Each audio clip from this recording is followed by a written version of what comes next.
Amados amigos y hermanos, me alegra saludarles una vez más y una vez más agradezco la oportunidad que me dan de llegar hasta sus hogares por este medio.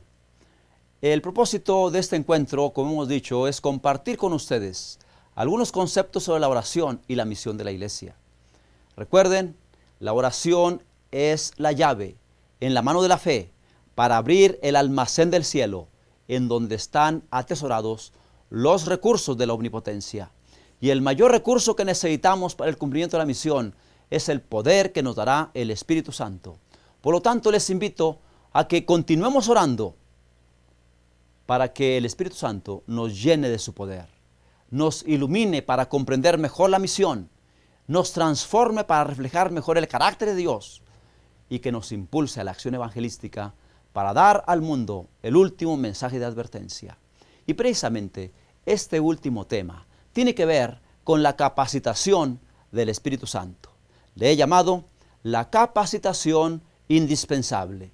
Y comenzamos con un texto muy conocido, Hechos 1:8. Pero recibiréis poder cuando haya venido sobre vosotros el Espíritu Santo. Y me seréis testigos en Jerusalén, en toda Judea, en Samaria y hasta lo último de la tierra.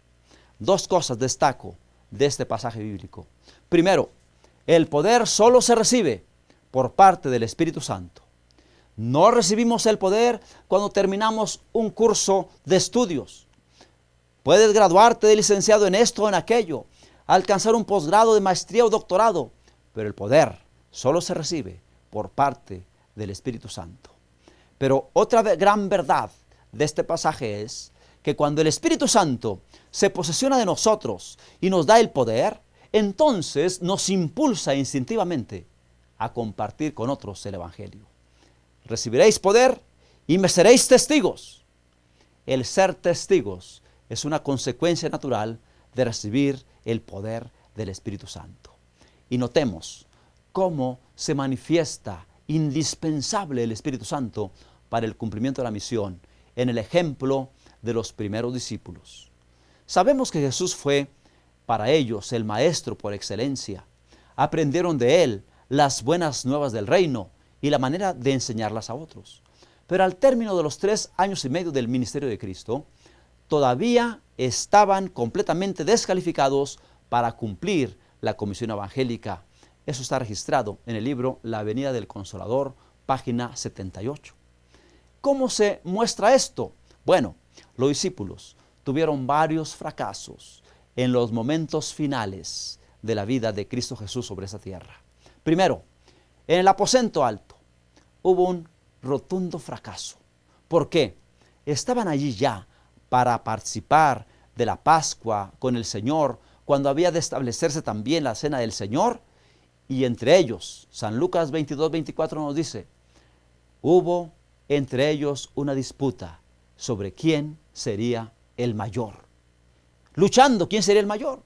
Y Elena G. de White, en Deseo de todas las gentes, página 599, nos dice, las miradas que se dirigían unos a otros hablaban de celos y de rencillas, allí en el aposento alto. Luego, un poco más tarde, allí en Getsemaní, cuando Jesús fue tomado prisionero, Pedro, sacando una espada, cortó la oreja del siervo del sumo sacerdote. El mismo Pedro, impetuoso e iracundo. No era esa la forma como había de proceder en ese momento. No había habido mucho cambio en el pobre Pedro. Más adelante, San Marcos 11:50 nos dice que todos los discípulos, dejando a Jesús, huyeron. Pedro le siguió de lejos y Pedro se atrevió a entrar a la casa del sumo sacerdote solo para fracasar una vez más. Recordarán ustedes que era medianoche o quizás ya en la madrugada del viernes cuando Jesús se le hizo ese mal juicio para sentenciarlo a muerte. Y Pedro estaba junto con otros hombres allí en el patio de la casa de Anás, ante una fogata, calentándose quizás del frío de la noche. Cuando de pronto una muchacha se le queda mirando, dice, tú también eres de los seguidores de Jesús de Nazaret. ¿Y qué dijo Pedro? Sí, yo soy. ¿Por qué? No, tuvo miedo y negó, y volvió a negar, y volvió a negar. 3 veces negó a Jesús. ¿Tenía Pedro instrucción? ¿Había andado con Jesús? Claro. ¿Qué le faltaba? Le faltaba el poder del Espíritu Santo que habría de recibir el día de Pentecostés. Luego tenemos más fracasos más adelante, cuando San Juan 20:19 registra que estaban encerrados por miedo de los judíos. Fracaso a pesar de que habían oído de la resurrección de Cristo Jesús. Y por último, más adelante, San Juan 21:23, Pedro dice, yo me voy a pescar, como diciendo, esto no funcionó. Y los demás dijeron, vamos nosotros también contigo. Noten, fracaso tras fracaso. ¿Tenían enseñanza ellos? ¿Qué acaso no Jesús les había dado instrucción? En San Mateo 10 encontramos todas las instrucciones que les dio. ¿Qué faltaba? El poder del Espíritu. Y hermanos, esa es la condición de muchas de nuestras iglesias en la actualidad. Tienen mucha instrucción, asisten a cursos de entrenamiento aquí y allá. Viene un instructor, viene otro, le da más instrucción. Como alguien dijo, nuestro punto flaco no es la ignorancia, sino la inacción. ¿Qué falta?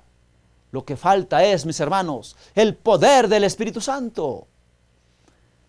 El chasco que experimentaron los discípulos, cuando finalmente llegó el momento del sufrimiento de Cristo, demostró que la eficacia de la instrucción que Cristo les había impartido al respecto había sido solo parcial. No que Jesús fallara como maestro, no, sino que en el plan de preparación estaba recibir la instrucción, pero también recibir la capacitación del Espíritu, lo cual vino en el día de Pentecostés. De modo que el poder no lo recibieron con la instrucción, ni con la compañía continua que tuvieron con Jesús. No bastó que estuvieran 3 años y medio bajo la instrucción del más grande de los maestros. Era necesario que Jesús, en la persona del Espíritu Santo, tomara posesión de ellos y morara en ellos. Y saben, hermanos, Jesús prometió el bautismo del Espíritu Santo. Desde que Juan el Bautista andaba predicando en los desiertos de Judea, la gente lo interrogó, bueno, ¿y tú quién eres? San Lucas 3:16 registra las palabras de Juan el Bautista, cuando dijo, yo os bautizo en agua, pero viene uno más poderoso que yo, de quien no soy digno de desatar la correa de su calzado. Él os bautizará con Espíritu Santo y fuego. 2 bautismos, uno de agua para perdón de los pecados y otro del fuego, el Espíritu Santo, que nos capacita para la acción. Y Jesús mismo repitió esa promesa en Hechos 1:5 cuando estaba con sus discípulos. Les recuerda y les dice, Juan ciertamente bautizó con agua, pero vosotros seréis bautizados con el Espíritu Santo dentro de no muchos días.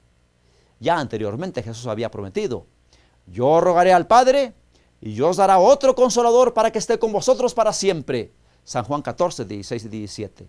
Se refería, dijo él, al Espíritu de verdad, el cual el mundo no puede recibir porque no le ve ni le conoce. Pero vosotros le conocéis porque mora con vosotros y estará en vosotros. Noten esas 2 expresiones. Mora con vosotros. Tiempo presente. El Espíritu moraba con ellos. Pero luego la otra expresión en futuro. Estará en vosotros. No bastaba que el Espíritu Santo estuviera con ellos. Era necesario que el Espíritu Santo estuviera en ellos. Y es lo mismo que nos pasa ahora, mis queridos hermanos. Estamos aquí reunidos en un grupo pequeño. ¿Por qué? Porque el Espíritu está con nosotros. Vamos a la iglesia, damos nuestros diezmos, guardamos el sábado. El Espíritu está con nosotros. Pero ¿saben? No nos convertimos en un ejército grande que vaya a proclamar las verdades del Señor, casa por casa, colonia por colonia. ¿Por qué hace falta? Hace falta que el Espíritu Santo no solo esté con nosotros, sino que esté como en nosotros. Cuando los discípulos experimentaron eso, dice Hechos capítulo 2 y versículo 4, comenzaron a hablar conforme el Espíritu les daba que hablase. y no podían dejar de decir lo que habían visto y oído. Y continuaron hablando con denuedo la palabra de Dios. ¡Qué transformación! Nada de aquel Pedro negando a Jesús, nada de los discípulos huyendo, nada de que estaban viendo a ver quién sería el mayor. No, ahora, con el Espíritu Santo en ellos, que fue el bautismo del fuego, fueron transformados y capacitados para la misión. Lo mismo necesitamos ahora, una preparación para recibir el Espíritu Santo. Desafortunadamente, Elena G. de White nos habla de algunos obstáculos para recibir el Espíritu Santo. Ella dice, en Testimonios Selectos, tomo 1, página 111, lo siguiente: vi que nadie podía participar del refrigerio, a menos que venciera todas las tentaciones y triunfara contra el orgullo, el egoísmo y el amor al mundo y toda palabra y obra mala. Por lo tanto, debemos nosotros acercarnos más y más al Señor y buscar anhelosamente la preparación necesaria que nos habilite para permanecer firmes en la batalla el día del Señor. Noten los obstáculos: orgullo, egoísmo, amor al mundo, y la lista se hace más grande. Otra declaración dice lo siguiente: el Espíritu no podrá nunca ser derramado mientras los miembros de la iglesia alberguen divergencias y amarguras los unos hacia los otros. La envidia, los celos, las malas sospechas y las maledicencias son de Satanás y cierran eficazmente el camino para que el Espíritu Santo no obre. Obstáculos: orgullo, egoísmo, amor al mundo, divergencias, amarguras, celos, malas sospechas, maledicencias, en fin.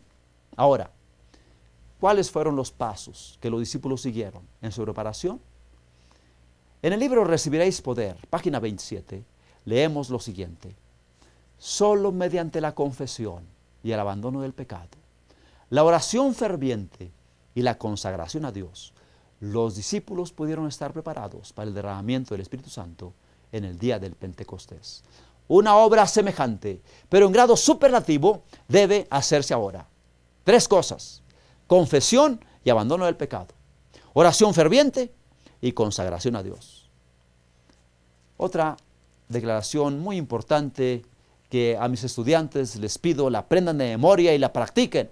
Dice: tan solo cuando el egoísmo está muerto, cuando la lucha por la supremacía está desterrada, cuando la gratitud llena el corazón y el amor hace fragante la vida, tan solo entonces Cristo mora en el alma y nosotros somos reconocidos como obreros juntamente con Dios.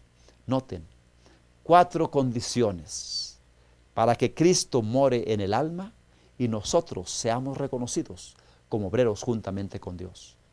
Que el egoísmo esté muerto, que la lucha por la supremacía esté desterrada, que la gratitud llene el corazón y que el amor haga fragante la vida. ¿Te gustaría una experiencia así? Saben, los discípulos se sometieron al Señor. Hubo confesión, oración, arrepentimiento.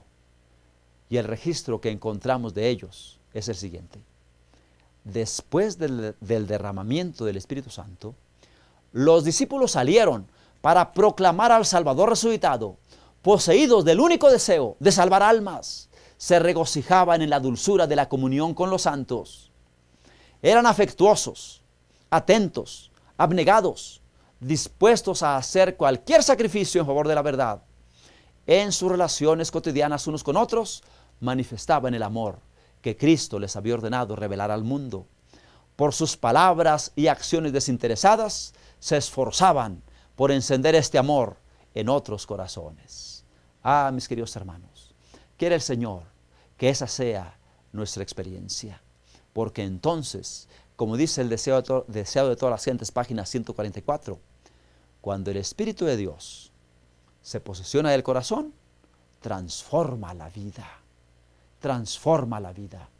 Los pensamientos pecaminosos son puestos a un lado, las malas acciones son abandonadas, el amor, la humildad y la paz reemplazan la ira, la envidia y las contenciones. La alegría reemplaza la tristeza y el rostro refleja la luz del cielo. Que esa sea la experiencia de cada uno de nosotros, mis queridos hermanos. Y como tarea, al hablar acerca de lo indispensable del Espíritu Santo y la forma como podemos recibirlo, voy a dejarles como tarea que hagan un plan de oración, orando por cada uno en particular. Cada uno conoce cuáles son sus problemas, sus luchas. También un plan de oración para orar por el territorio que vamos a evangelizar, por las personas que vamos a visitar, porque consigamos intereses, por los estudios que daremos, en fin, un plan de oración. Y hermanos, siendo que es el Espíritu Santo nuestra gran necesidad, quisiera cerrar esta presentación orando juntamente con ustedes, pidiendo al Señor que nos otorgue el Espíritu Santo y que nos ayude a acondicionar nuestros corazones para que el Pentecostés sea una realidad de nuestras vidas y salgamos con el único deseo de salvar almas, poseídos de un intenso amor por Cristo Jesús, para trabajar por los perdidos y conducirlos a los pies del Salvador. Les invito a que inclinemos el rostro y oremos. Querido Padre, gracias Señor, porque en tu palabra y en el Espíritu de profecía nos muestras las acciones que hay que tomar para acondicionar nuestras vidas de modo que podamos ser llenos del poder del Espíritu Santo. Y en esta hora decimos, Señor, llénanos del Espíritu Santo. Bautízanos cada día con el Espíritu Santo. Que pongamos a un lado el orgullo, el egoísmo, el amor al mundo.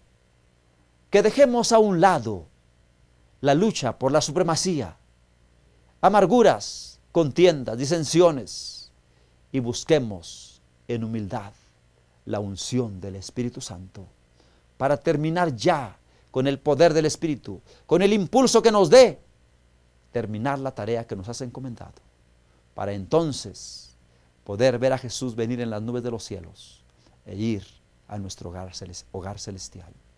Bendice a cada uno de mis hermanos en este lugar y ayúdanos a todos para que cada día recibamos un bautismo del Espíritu Santo. Lo pedimos en el nombre de Cristo Jesús. Amén. Que Dios les bendiga, mis queridos hermanos. Ha sido un placer estar con ustedes. Bendiciones.